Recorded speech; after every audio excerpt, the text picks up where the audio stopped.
जो दूर घने जंगल में गौरी कौवी अपने पति कालू कौवे और अपने बेटे डुगू के साथ रहा करती थी। वे कालू कौवा तो बहुत ही बदमाश था, खुद कोई काम करता नहीं था। गौरी कौवी बेचारी फल और सब्जियां बेचा करती थी। सर्दी भी सर पर आ गई थी और गौरी के घर में ओढ़ने के लिए कोई नया कंबल तक ना था। वे गौरी कौवी अपने पति कालू कौवे से कहती है, कालू जी होश के नाखून लीजिए। कालू जी, आप कोई काम धंधा शुरू क्यों नहीं कर लेते? मेरी अकेले की कमाई से अब ये घर नहीं चल सकता। सर्दियां शुरू हो गई हैं और हमारे पास ओढ़ने तक के लिए कंबल तक नहीं है। बेचारा डुगू रात भर ठिठुरता रहता है। वे कालू कौवा गौरी कौवी से कहता है, अरे गौरी, तुम चिंता मत करो, मैं काम ढूंढ रहा हूँ ना। रोज उल्लू के पास जाता तो हूँ, लेकिन कोई काम ही नहीं मिलता, तो क्या करूँ?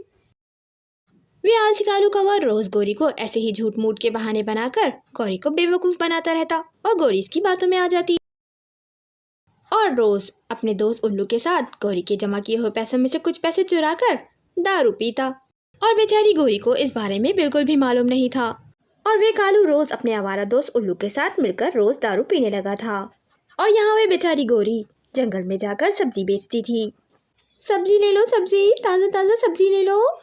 जंगल के तमाम पक्षी गौरी कौवी से ही सब्जी खरीदते थे। एक दिन रानो चिड़िया गौरी कौवी के पास आती है और गौरी से कहती है, अरे गौरी बहन, क्या बात है, बहुत कमज़ोर लग रही हो।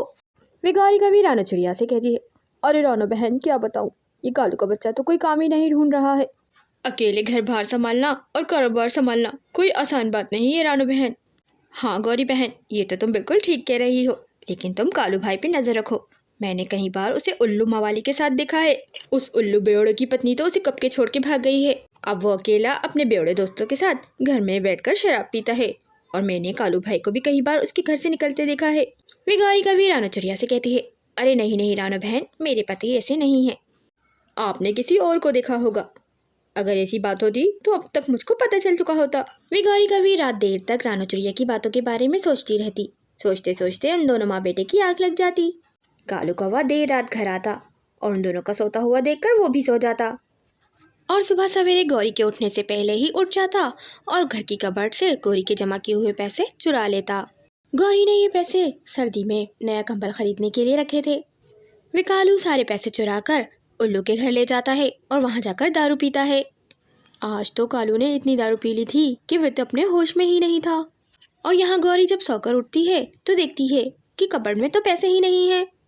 खाली कबर्ड को देखकर गौरी समझ जाती है कि ये सब कालू का ही काम है, क्योंकि वे इस वक्त घर पर नहीं था।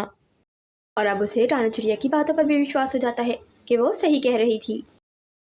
बेचारी गौरी आज उदास मन से जंगल में सब्जियां और फल बेच रही थी और आज तो वे बेचारी बहुत चिंता में भी थी, क्योंकि जंगल में सर्दियां सर पर आ गई थीं। यहाँ उल्लू बेवड़े के साथ कालू कौवे ने इतनी दारू पी ली थी कि वो बेहोश हो जाता है।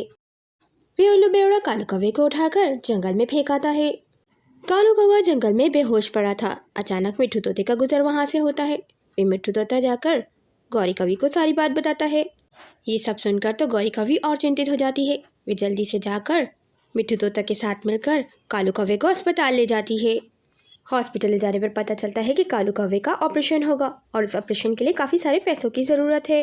वे गौरी कौवी रानो चिड़िया के घर जाती है और उससे कुछ पैसे उधार ले लेती है और लाकर डॉक्टर को दे देती है। डॉक्टर उसका कामयाब ऑपरेशन कर देते हैं।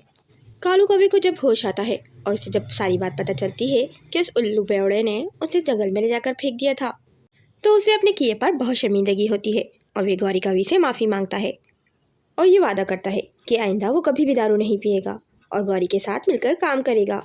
और कुछ ही दिनों में कालू कौवा बिल्कुल स्वस्थ होकर घर आ जाता है। अब कालू कौवा पूरी तरह बदल चुका था। कालू कौवे के स्वस्थ होकर घर आते ही तमाम पक्षी कालू कौवे से मिलने के लिए घर आते हैं और ढेर सारे तोहफे भी लाते हैं। तोहफे में पक्षी गौरी कौवी के लिए नए कंबल भी लाते हैं, जिसे देखकर गौरी बहुत खुश होती है और ऊपर वाले का लाख धन्यवाद करती है। अब रोज कालू और गौरी सुबह सवेरे जंगल में जाकर सब्जियां और फल बेचते हैं और अपने घर में अपने बेटे डुगू के साथ खुशी खुशी रहते हैं। वीडियो पसंद आए तो वीडियो को लाइक और चैनल को जरूर सब्सक्राइब करें।